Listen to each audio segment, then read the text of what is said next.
What's up, Niner fans? How you doing? How we feeling? We had another day of training camp today, and here we are. Let's talk about it, right? A couple news and notes, a little bit of injury updates we'll get to, and we'll answer all your questions. How we doing, faithful? It was a beautiful day. It was probably the hottest day of training camp. It was like, oh my God, bad hot, but it was definitely the warmest day. Pads were on again for the second straight day. And it was not as long as yesterday. Yesterday was the longest day.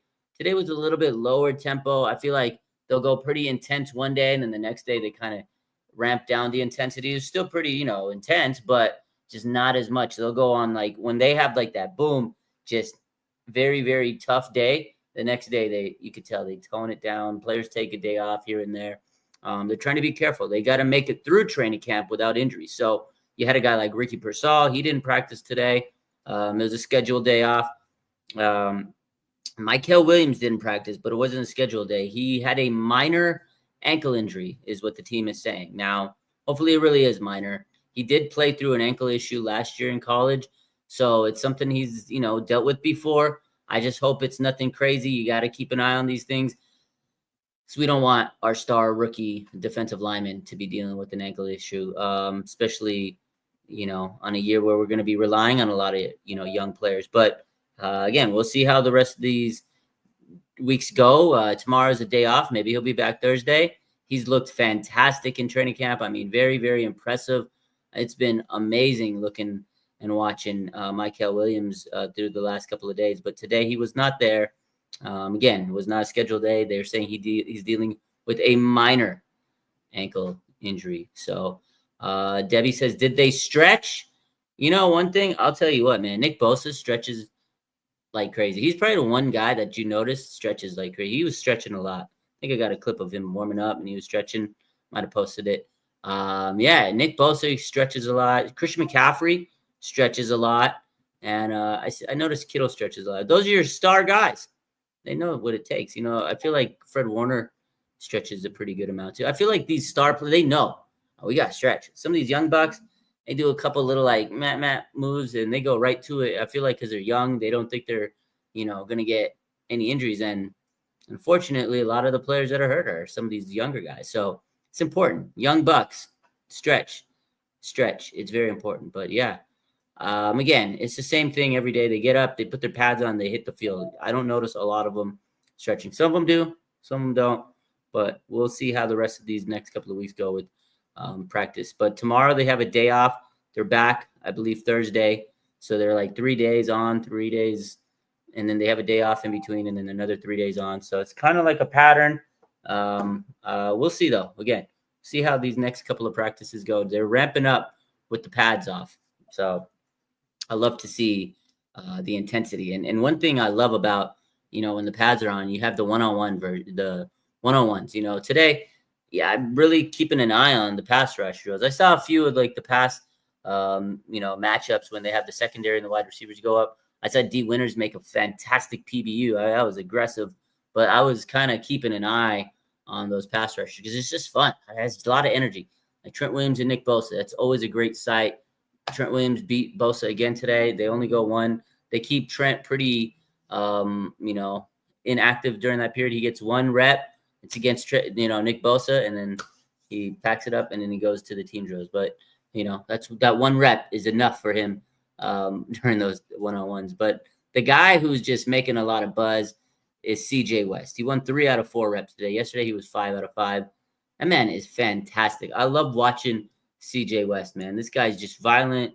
He's pushing people. You guys saw the clip they posted today against Drew Moss. They just pushed him back. When I saw that live, I'm like, oh, my God, this man is just pure strength, brute force, a monster. I love CJ West, man. The guy's just so much fun to watch. He could be a really good player if he continues to develop and do what he's doing. Oh, man, CJ West, very good. And he had a moment today during team drills where him and Matt Hennessy got kind of like got into a little scuffle. I'm not going to say it's like a big fight.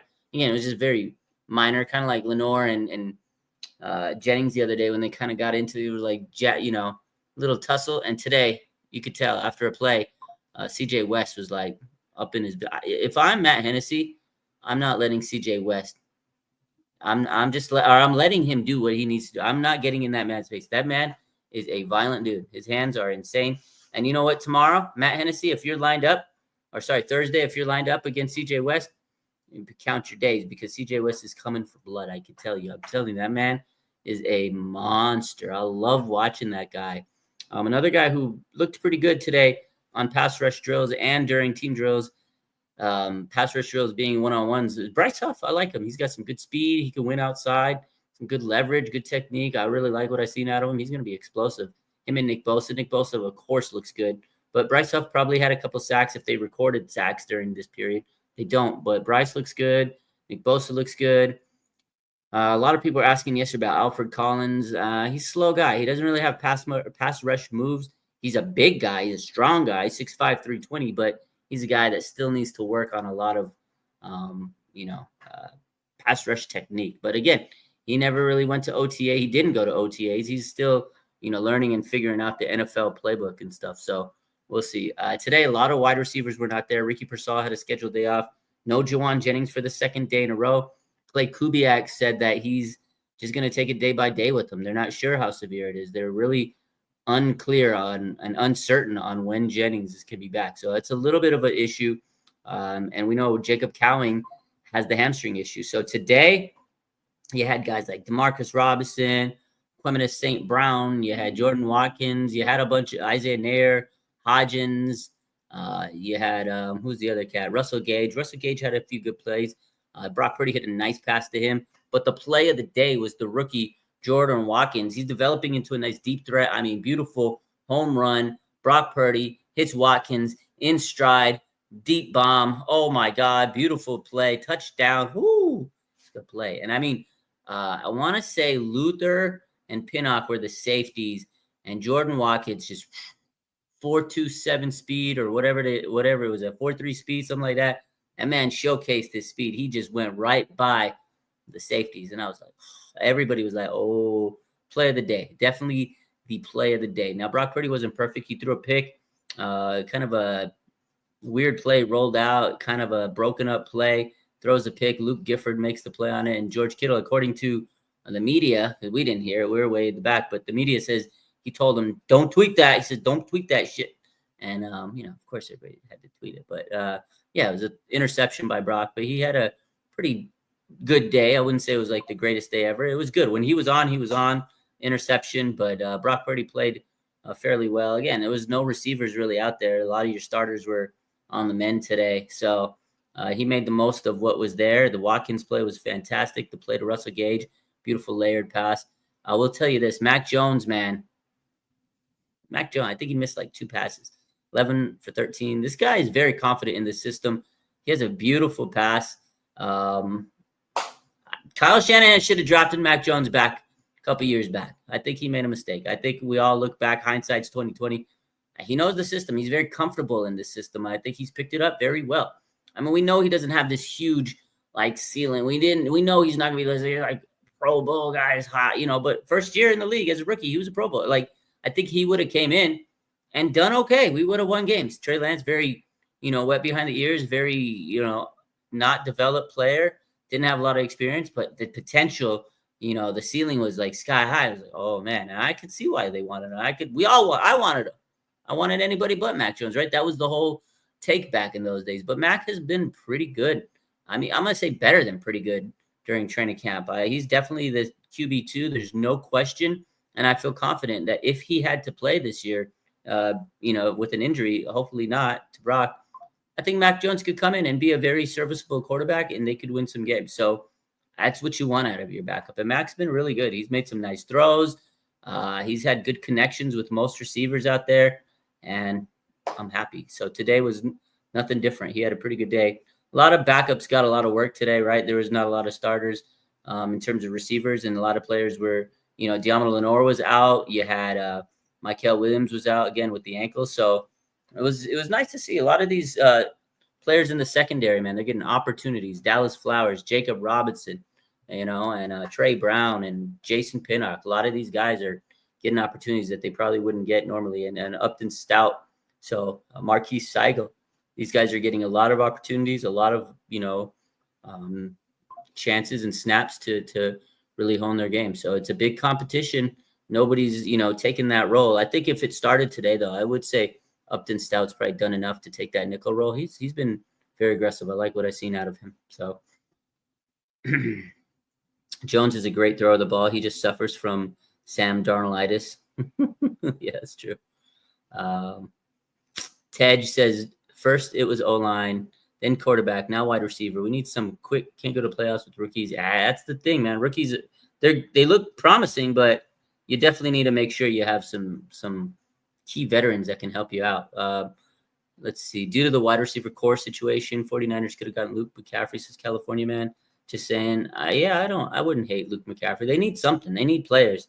I'd like a veteran, I feel like Amari Cooper, Keenan Allen, but I don't know if they're going to spend that money on a wide receiver. They've been trying to bring in players here and there, but of course they're shopping at the bargain bin right now. Again, a lot of it is just trying to get through the training camp period. Sometimes you just need bodies, right? So there was a sequence on one-on-ones between Nick Bosa and Colton McKivitz. We posted this. It's pretty good. I got to give Colton McKivitz his credit. He stood tall. He held his own against Nick Bosa. Now, I'm sure Nick Bosa, if they played 10 reps, would have whooped his ass on most of them. But Colton McKivitz, he got beat on the first one, like a spin move by Colton McKivitz gets beat, a little spin move by Bosa. I was like, okay. Second one, Bosa stumbles a little bit, but Colton takes the rep. You got to give him the rep. Third one, it was kind of a draw. I'd say Bosa, pushed them back, but Colton McKivitz pushed right back, and there was like nobody got the upper hand. It was a good rep. So shout out to Colton McKivitz. Good stuff, right? We talked about Brock Purdy's bomb to Jordan Watkins. That was a beautiful play. Just going through some notes that I posted. We talked about the interception. Luke Gifford comes down with the interception, kind of a broken play. He kind of tried to roll out to the side, I think left side, and it was a weird play. Nobody was open, and he just throws it up. I think normally in this situation, Brock would have probably thrown it away in a game, but you try to make the play during training camp. So those were early periods. Let me take a look. We talked about CJ West. I mean, this guy was absolutely fantastic today. A lot of energy. He got in Hennessy's face. We talked about Bryce Huff. He looks good during team drills, one-on-ones. I love to see his speed. He's really flashing. Definitely going to be nasty on that pass rush. I really think Bryce Huff, man, he's going to be as good as advertised, maybe better. I think he's going to be what we wanted out of D Ford. As long as this man stay healthy, he's got a nasty spin move. He's got speed to get into the backfield. I love him and Bosa already. So good stuff, man. And we talked about the Russell Gage throw. That was a nice, or the Russell Gage catch was a nice play from Brock Purdy to Russell Gage. Those were the big highlights. It really wasn't too much else. Again, it was the final practice of this little block of periods, and then they have a day off tomorrow. They'll go back Thursday. Warm day. It was another padded practice. So no Mykel WIlliams with the ankle. I'm a little worried about that.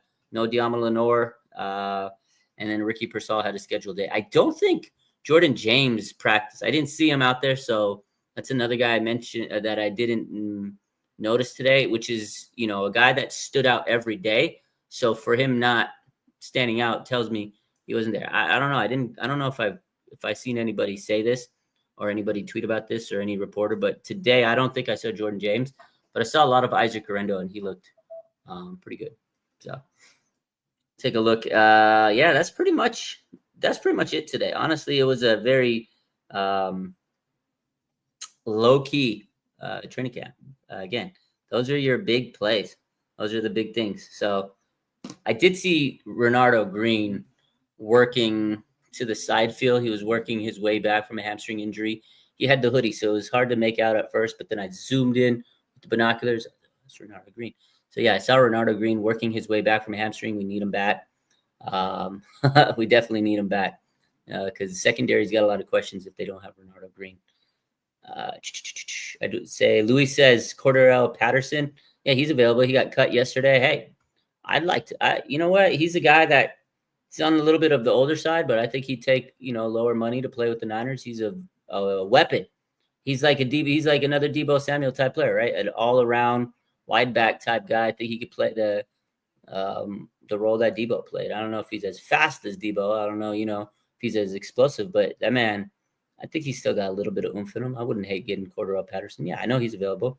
Yeah, go make a move for Cordero. That'd be fun. He'd be fun on the 49ers. So Eduardo says, what do I think about Nick Martin? Nobody's been really talking about him. He hasn't really stood out, honestly. Like he's there, but again, a lot of these rookies are just trying to get a grasp of this offense or defense and offense. They're trying to figure out the playbooks, and some of them are a little bit ahead. CJ West is a guy that's ahead of the curve.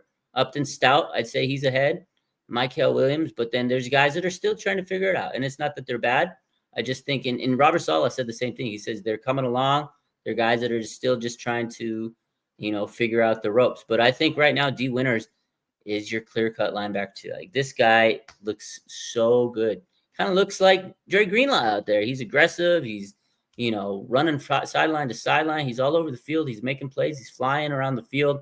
I feel like right now, D. Winters knows he's got a chip on his shoulder, and they got the young buck, Nick Martin, trying to take that role. So I think D. Winters right now is definitely ahead of Nick Martin. Now, I think Nick Martin's a good player. We love him. He has high potential, but he's never stepped foot on a field. And D. Winters a couple years back, he was that guy. He's got the potential. Took him a little bit, and he's got to stay healthy. But now I think he's finally figuring it out. It took Azeez Al-Shaair a little bit too. His first year came in, he was undrafted. He had to work his way up the roster. He was coming into the NFL after an ACL repair, and nobody knew about Azeez Al-Shaair. It took him some time. I think Nick Martin can be good, but the 49ers take some time. They really develop linebackers, man. They know how to get linebackers. I think Nick Martin will be good, but yeah, he hasn't stood out as of yet. I hope he makes some plays here and there. I really want to talk about Nick Martin because in OTAs, they were raving about this guy, but it's a little different when you're in training camp. It's a whole different ballgame. So Drew Moss got pushed by CJ West, but he had some nice moments during one-on-one drills. But I'll tell you what, his biggest highlight today was getting pushed back by CJ West. So most people are gonna look at that and go, oh, but he did have some nice moments during one-on-one drills, but nobody remembers it because you got your shit pushed in by CJ West. So I'm gonna keep it a buck with you. MSQ says, do you know who West was going up against? Number 55. Yeah, that's Drew Moss. He is 55. That's the one where you guys saw the highlight. He just pushed him back, man, to tomorrow. Crazy. Am I going live with Larry Krueger tonight? Yes, sir. I'll be live tonight with Larry. I just wanted to hop on and do a quick recap. I had just been so busy today. I just barely got a chance to do it. So yeah, not much else. That honestly was a very short, quick recap because there was, a lot of backups, a lot of players that probably won't make the team making plays. But hey, good for them. We'll see. You never know. What time with Larry? I think 8 p.m. Why was Demo out? Says Eduardo. I just think it was a scheduled day off. Him and Ricky Pearsall, I just think had the day off. Like they give him a day off. You don't want to get these guys hurt. They got a long way to go. And shout out to Diamond Lenore. I don't know if you guys saw his press conference a couple of days ago, but class act. He kind of took some accountability for a couple, months ago when he got arrested and everything. So I like that. He's definitely come a long way, man, from when he first started in this league. He's taken accountability. He sounds like a young leader. He knows he made a mistake, and he owned up to it. I like that out of him. That was a good attitude. I think that was good for him. Good for him to do that. So I think we got a good young team, man. Good cast of characters. They just got to stay healthy. And right now, take it day by day. I know it's cliche, but you really do got to take it one day at a time. But I'll tell you what, man. Good players, good people. George Kittle, man, he's class act, dude. I'll tell you what. Out of all the players, and you guys know this, like they got to sign their autographs. Some of them, it's in their contract. This man, George Kittle, comes out every single day. Like every single day. He doesn't have to sign autographs. He's probably met his quota. He goes out there every single day and he puts a lot of smiles on people's faces. So George Kittle, man, truly is the people's tight end. I see it every year, but it's just amazing because I'm like every single year he's out there every single day after practice. I'm like, God, dang. Like other players, there's a few days. Like today, Brock Purdy came out, signed out. He was like, oh, wow, Brock, which was, good for him. He just became a father. I mean, he's the quarterback. I'm sure that sometimes he just wants to get in. It was cool to see him, but this was the first day he's been out there since like Sunday. So he's not always out there, but George Kittle, come hell or high water, he's out there signing autographs, man. Definitely a class act. So, Eduardo says JJ will sign tomorrow. Maybe. I hope so. I don't know. I just want Juwan Jennings' calf to be good, because this is the thing. Now that he's got a calf issue, they got to really think twice if they want to give him this contract, more money, because he's 28. And now your calf's acting up. Calf can become an Achilles. I don't know if they're going to just throw him the money. You want to probably make sure his ankles or his calf's all right. So, Tom Lewis says, did I see what Mooney Ward said about last season? Yeah, I did. He says he packed it in before the season even started. This was before the adversity he went through. Mooney Ward's a hell of a guy. I love the guy. And, I know he went through so much last year, with the loss of his child and everything. But before the season, he pretty much knew they weren't going to re-sign him for the other. Like, he knew they weren't going to, I think a lot of us knew, free agency was coming. They knew they were going with a younger guy, Renardo Green. They didn't draft Renardo Green for nothing. Let's put it out there. Second round pick, you drafted Renardo Green. You gave Dion Lenore his extension in the season, mid-season. So the Niners were already thinking, hey, we're going to go younger at cornerback. Moody, we love you, but you got to get a little cheaper. We got to, go younger. So so he knew before the season even started last year that he wasn't even going to be back with the Niners. So he says he didn't care. He didn't even care. He packed it in. So I know a lot of people are upset about that, which, yeah, he should have played. He shouldn't have said that he packed it in, but at least he's being honest. And then, he went through all the stuff that he went through, and then he came back and he was just like, I had no desire to come back, especially after, his child died. So he went through a lot, but yeah, he kind of packed it in. I mean, he basically wasn't even trying last season before all the adversity and stuff. It's kind of hits people the wrong way, but hopefully he does good with the Colts. That was definitely crazy. Yeah. Did I hear about George Kittle's contract extension? That contract extension was a couple months ago, but yeah, congrats to George. Let me see the quote that, let's see what the quote was for, did I send it to here? Mooney Ward. He said, this is what he said. I was hurt when I realized I wasn't getting a contract extension or even an offer for an extension. So I wasn't motivated. From OTAs all the way through camp. This is all the way before the season even started. OTAs. He said, I was kind of pissed off. I knew when the season started, it was a wrap for me in the Bay. It was a wrap for me in the Bay. That's what he said. So, interesting. I feel bad. They basically told him a year ahead of time, you're not coming back. But I think you still want to, go out there and try your best. And you're putting out film for the next team that you're auditioning for, basically. But he took it personally.